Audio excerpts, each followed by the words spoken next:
அதாவது இந்த ஸ்கந்தா திரைப்படத்தை யார் இயக்குனா அப்படின்னு பார்த்தீங்க அப்படின்னா பொய்யப்பட்டி சீனு. அதாவது இங்கே எப்படி பேரரசோ அங்கே அவர் தான்.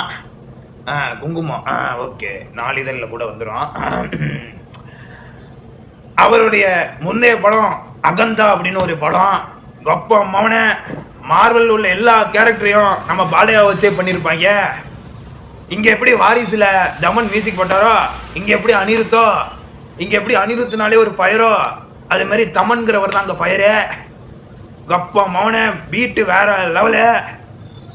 அடையே காதெல்லாம் கிழியுது. ஹெட்ஃபோன்ஸ் போட்டால் காதில் உள்ள ட்ரம்ஸ் எல்லாம் ஆட்டம் கண்டுடுது. இந்த படம் இருக்க படம் ஆரம்பிச்சதும் தெரில, போனதும் தெரில. படம் பாட்டு போயிட்டே இருக்கு.